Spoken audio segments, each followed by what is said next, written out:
नमो भगवते वासुदेवाय। आज हम इस वीडियो में बृहस्पतिवार व्रत कथा श्रवण करेंगे। बृहस्पतिवार के व्रत की विधि। बृहस्पतिवार के दिन जो नर नारी व्रत करें उनको चाहिए कि वे दिन में एक समय भोजन करें।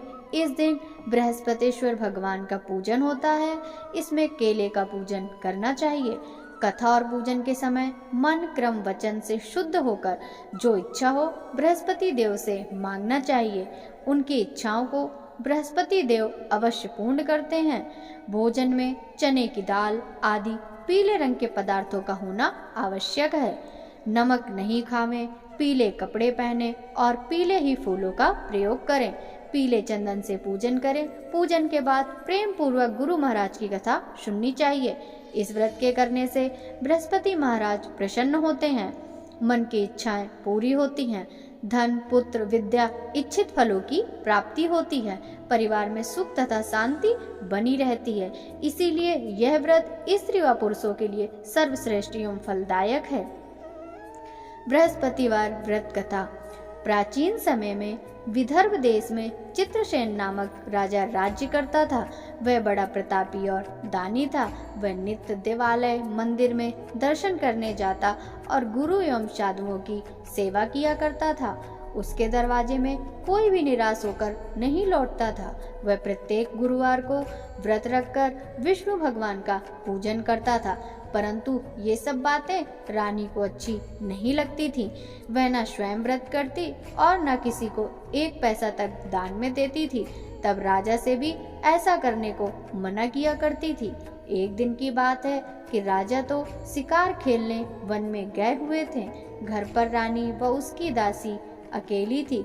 उस समय बृहस्पति देव एक साधु का रूप धारण कर राजा के दरवाजे पर भिक्षा मांगने आए। तो रानी कहने लगी, हे साधु महाराज, मैं तो इस दान पुण्य से तंग आ गई हूँ। मुझे तो घर का ही कार्य समाप्त नहीं होता। दान पुण्य के लिए तो पति देव ही बहुत हैं।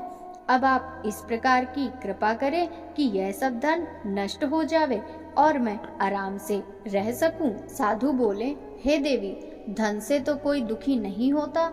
इसको तो सभी चाहते हैं। पापी भी पुत्र की और धन की इच्छा करते हैं।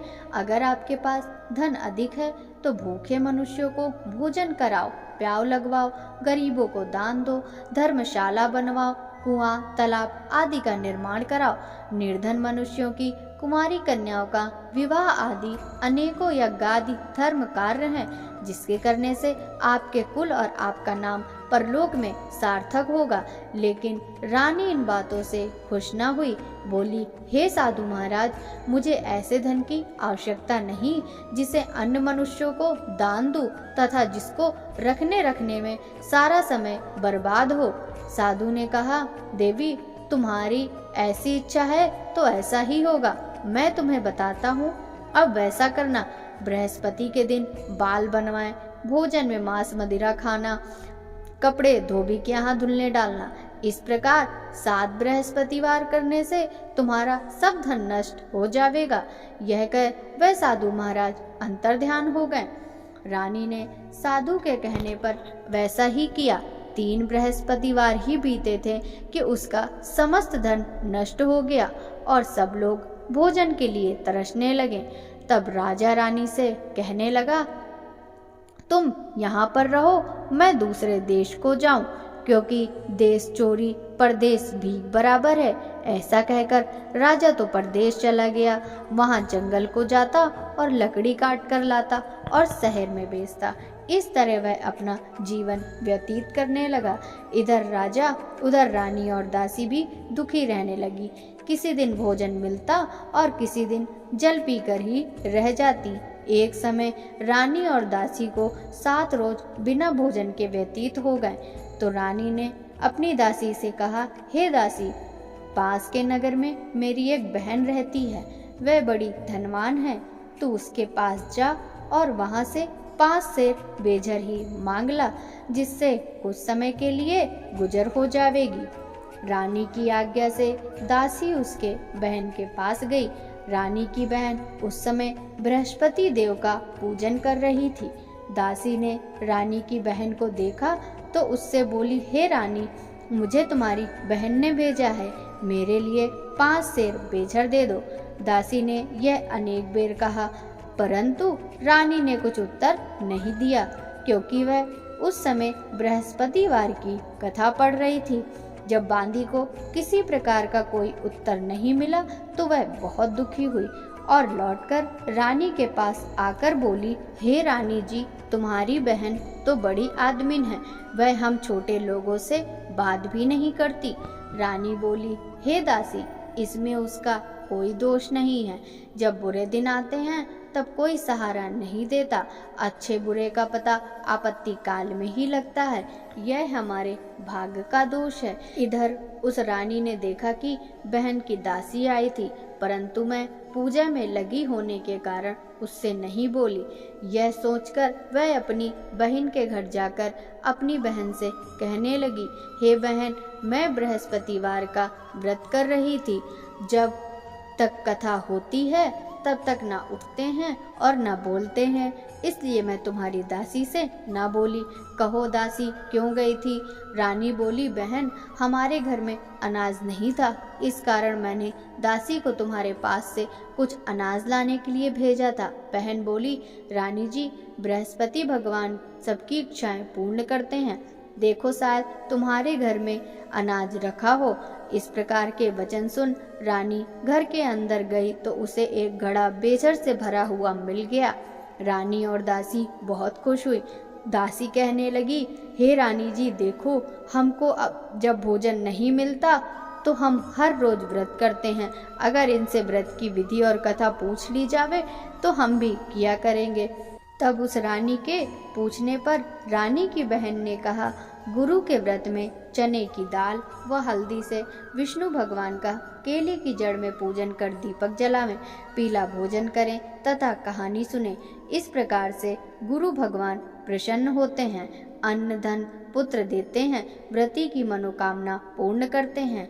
रानी व दासी दोनों ने निश्चय किया कि वे बृहस्पति का व्रत एवं पूजन अवश्य करेंगी।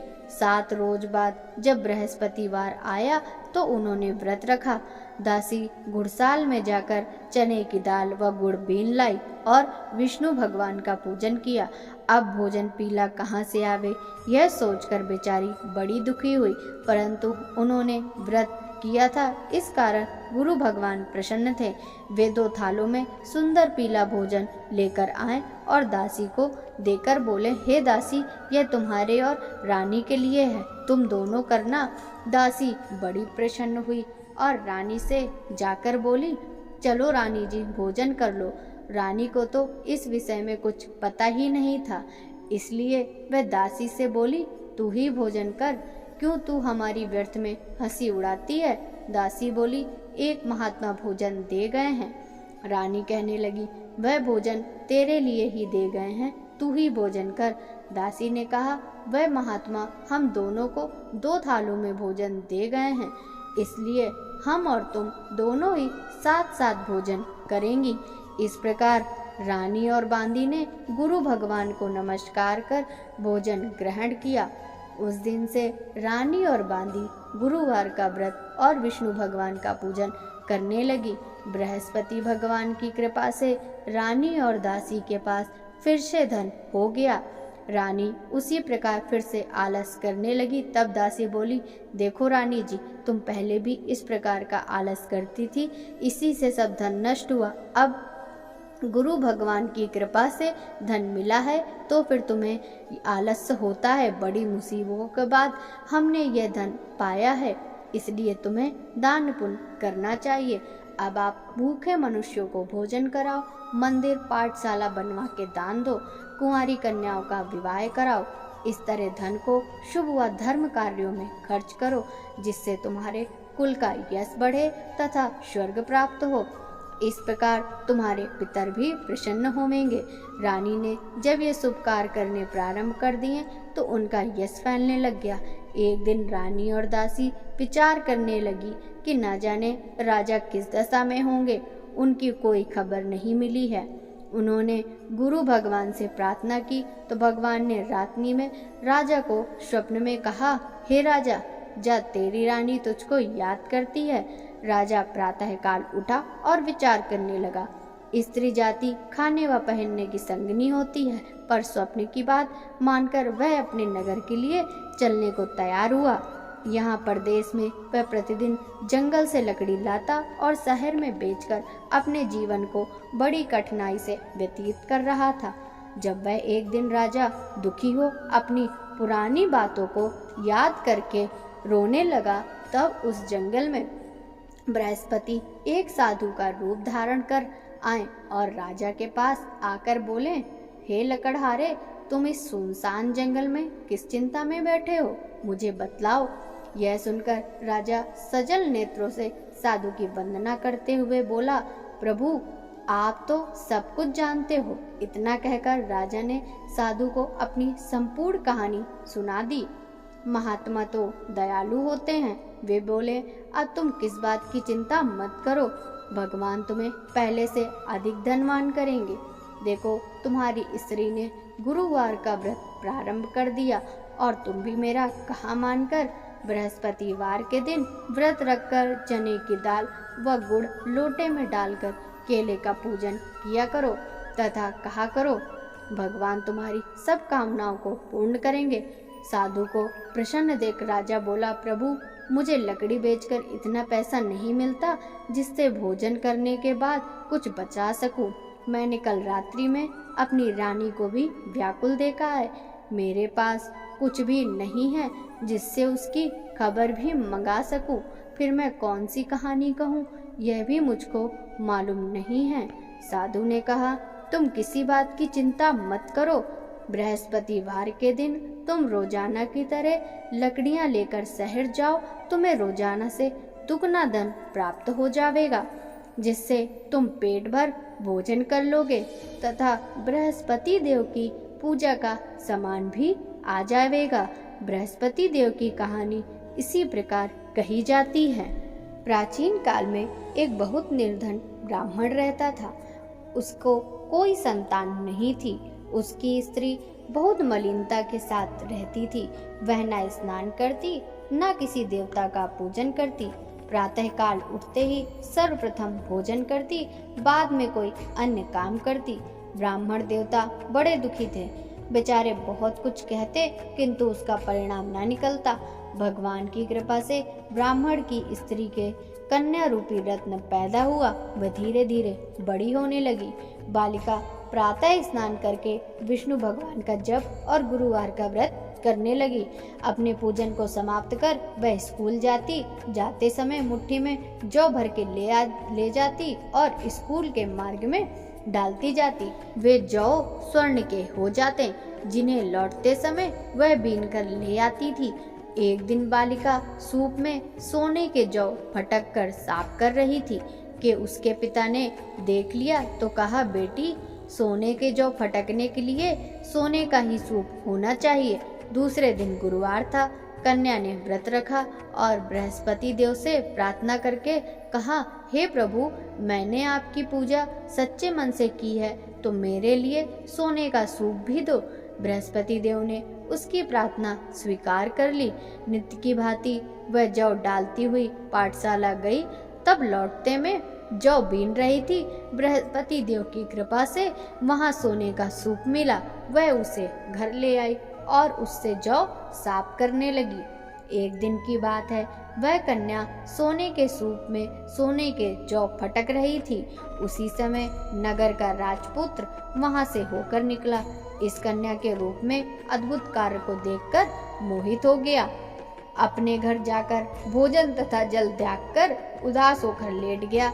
राजा को जब पता लगा तो अपने प्रधानमंत्री के साथ उसके पास गए और बोले, बेटा तुम्हें किस बात का कष्ट है? किसी ने तुम्हारा अपमान किया है अथवा कोई अन्य कारण हो सो कहो, मैं वही काम करूंगा जिससे तुम्हें प्रसन्नता हो। राजकुमार बोला, मुझे आपकी कृपा से किसी बात का दुख नहीं। मैं तो उस लड़की के साथ विवाह करना चाहता हूँ जो सोने के सूप में सोने के जौ साफ कर रही थी। यह सुन राजा आश्चर्य में पड़ गया और बोला, बेटा ऐसी कन्या का पता हमें बताओ, मैं उसके साथ तेरा विवाह अवश्य ही करा दूंगा। राजकुमार ने उस लड़की के घर का पता बतलाया तो मंत्री उस लड़की के घर गए और ब्राह्मण से सभी हाल कहा। वह ब्राह्मण अपनी कन्या का विवाह करने के लिए तैयार हो गया।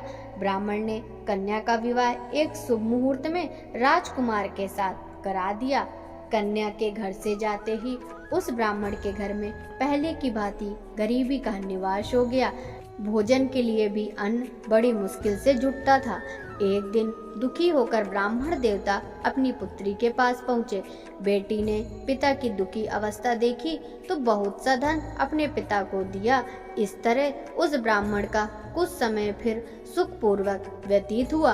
कुछ दिन बाद ब्राह्मण फिर अपनी कन्या के यहाँ गया। लड़की बोली, हे पिताजी, आप माताजी को यहाँ लिवा लाओ, मैं वह विधि बता दूंगी जिससे गरीबी दूर हो जाएगी। वह ब्राह्मण अपनी स्त्री को साथ लेकर कन्या के घर पहुंचा तो पुत्री अपनी माँ को समझाने लगी, हे माँ, तुम प्रातः उठकर प्रथम स्नान आदि करके विष्णु भगवान का पूजन किया करो। परंतु उसकी माँ ने एक बात भी न मानी। वह प्रातः काल उठकर अपनी पुत्री के बच्चे को जूठन उठाकर खा लेती और उसकी पुत्री पूजन आदि के लिए कहती तो कह देती, मैंने खाना खा लिया है।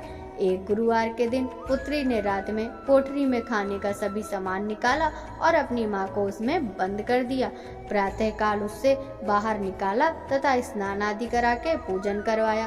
उसके बाद माँ से प्रत्येक गुरुवार को व्रत कराने लगी। इस व्रत के प्रभाव से उसकी अज्ञानता का नाश हो गया। बृहस्पति देव के प्रभाव से वह अपने पति सहित सुख भोग कर अंत में स्वर्ग को गई। इस तरह कथा सुनाकर साधु देवता वहां से लोप हो गए। धीरे धीरे समय व्यतीत होने पर बृहस्पतिवार का दिन आया। राजा जंगल से लकड़ी काटकर शहर बेचने गया। उसे उस दिन रोज से ज्यादा पैसे मिले। राजा ने चने की दाल आदि लाकर व्रत किया। अब तो सभी क्लेश दूर होने लगे, परंतु एक गुरुवार को वह व्रत करना भूल गया। इस कारण बृहस्पति देव नाराज हो गए। उस दिन वहां के राजा ने विशाल यज्ञ का आयोजन किया था। उसने नगर में यह घोषणा करा दी कि कोई भी मनुष्य अपने घर भोजन न बनावे, न चूल्हा में आग जलावे। समस्त जनता मेरे यहाँ भोजन करने आवे। इस आज्ञा को जो न मानेगा उसको सजा दी जाएगी। राजा की आज्ञानुसार नगर के सभी लोग भोजन करके चले गए, मगर वह लकड़हारा कुछ देर से पहुंचा, इसलिए राजा उसको अपने साथ महल में लिवा गए। जब वह भोजन कर रहे थे तो रानी की नजर खूंटी पर पड़ी जिस पर उसका हार लटक रहा था। अब हार वहां नहीं था। रानी ने कहा, मेरा हार इसी मनुष्य ने चुरा लिया है। राजा ने उसको जेल खाने में डलवा दिया। जब राजा जेल खाने में पड़ गया तो विचार करने लगा कि जाने कौन से कर्म से मेरे लिए यह दुख प्राप्त हुआ। वह साधु की याद करके रोने लगा तो बृहस्पति देव साधु के रूप में प्रकट हो गए और उसकी दशा देखकर कहने लगे, अरे मूर्ख, तूने इस बार बृहस्पति देव का व्रत नहीं किया, इस कारण तेरे लिए दुख प्राप्त हुआ है। अब चिंता मत कर, बृहस्पतिवार के दिन जेल खाने के दरवाजे पर कुछ पैसे पड़े मिलेंगे, तू सामान मंगाकर व्रत करना। ऐसा ही हुआ और राजा ने कथा कही। उसी रात्रि को बृहस्पति देव ने उस राजा को स्वप्न में कहा, हे राजा, तुमने जिस आदमी को जेल खाने में बंद किया है वह निर्दोष है, उसे छोड़ देना। रानी का हार तो उसी खूंटी पर लटका है, अगर ऐसा नहीं करेगा तो मैं तेरे राज्य को नष्ट कर दूंगा। राजा प्रातः काल उठा और खूंटी पर हार देखकर लकड़हारे को बुलाकर क्षमा मांगी तथा राजा के योग सुंदर वस्त्र आभूषण देकर उसे विदा किया। अब गुरुदेव की आज्ञा अनुसार राजा अपने नगर को चल दिया। राजा अपने नगर के निकट पहुंचा तो उसे बड़ा आश्चर्य हुआ। नगर में पहले से अधिक बाग, तालाब और कुएं तथा बहुत सी धर्मशाला, मंदिर बन गए थे। राजा ने पूछा, यह किसके बाग और धर्मशाला हैं? तब नगरवासी कहने लगे, यह सब रानी और बांदी के हैं। राजा को सोच हुआ और गुस्सा भी आया। जब रानी ने यह खबर सुनी कि राजा आ रहे हैं तो उसने बांदी से कहा, हे दासी, देख, राजा हमको कितनी बुरी हालत में छोड़ गए थे, कहीं ऐसी हालत देखकर कुछ संदेह करके लौट नहीं जाएं। दासी राजा को अपने साथ लिवा लाई। राजा ने क्रोध करके अपनी तलवार निकाली और रानी से पूछा कि इतना धन तुम्हें कैसे प्राप्त हुआ। रानी ने कहा, हमें यह सब धन बृहस्पति देव के व्रत एवं पूजा से प्राप्त हुआ। राजा तो स्वयं उनका प्रभाव देख चुका था, अतः प्रसन्न हो गया। अब राजा ने निश्चय किया कि 7वें दिन तो सभी बृहस्पति देव का पूजन करते हैं, परंतु मैं प्रतिदिन 3 बार कहानी कहूँगा।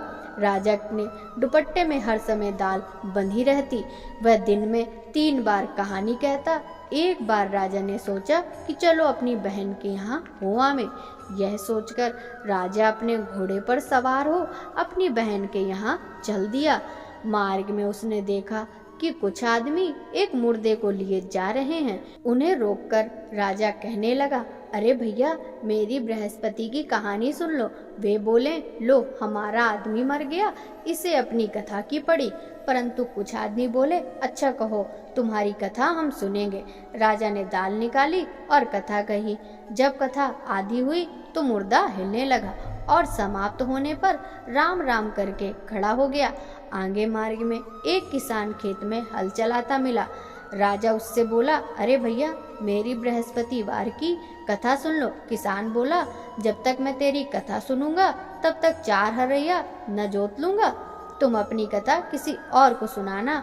राजा आगे चला, परंतु राजा के हटते ही बैल पछाड़ खाकर गिर गए तथा किसान के पेट में बहुत जोर दर्द होने लगा। उसी समय उसकी माँ रोटी लेकर आई। जब उसने देखा तो अपने पुत्र से हाल पूछा। बेटे ने सभी हाल कह दिया। बुढ़िया दौड़ी दौड़ी उस घुड़सवार के पास आई और बोली, तुम्हारी कथा मैं सुनूंगी, तुम अपनी कथा मेरे खेत पर चलकर कहो। राजा ने बुढ़िया के खेत पर कथा कह दी, जिससे सुनते ही बैल खड़े हो गए तथा किसान के पेट का दर्द दूर हो गया। यहाँ से राजा अपनी बहन के घर जा पहुँचा। बहन ने भाई की मेहमानी की।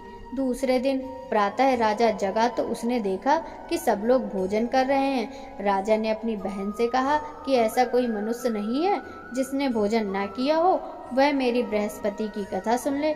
बहन बोली, हे भैया, यहाँ सभी भोजन पहले करते हैं और बाद में अन्य काम करते हैं। अगर कोई पड़ोस में हो तो उसे बुलाकर लाऊं, परंतु वहाँ उसे ऐसा व्यक्ति नहीं मिला जिसने भोजन न किया हो। राजा के फिर से कहने पर वह कुम्हार के घर गई, जिसका लड़का बीमार था। उसे मालूम हुआ कि उसके यहाँ 3 रोज से किसी ने भोजन नहीं किया। रानी ने अपने भाई की कथा सुनने के लिए उनसे कहा। वह तैयार हो गया।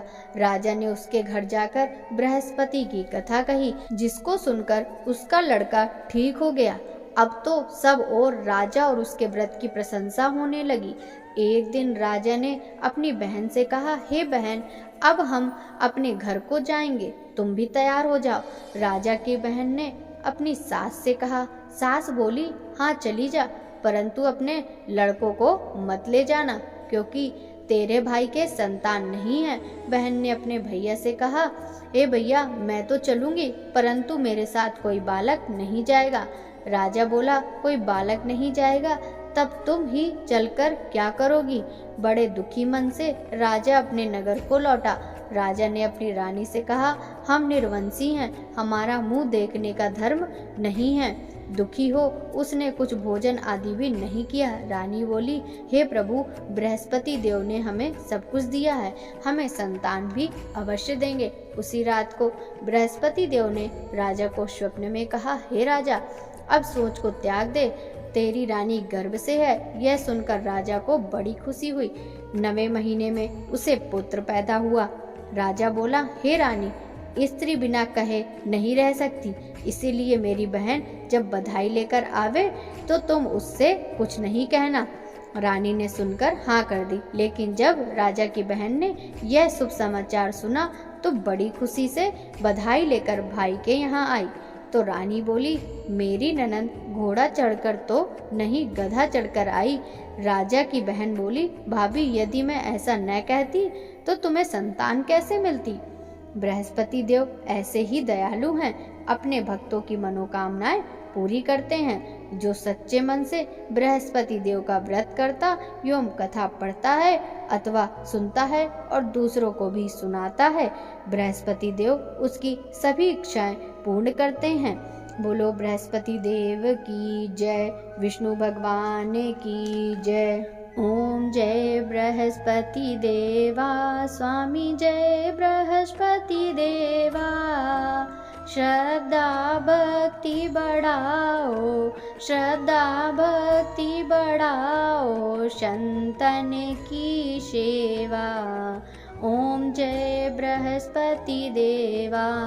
पार ब्रह्म परमेश्वर, पार ब्रह्म परमेश्वर, तुम सबके स्वामी। ओम जय बृहस्पति देवा।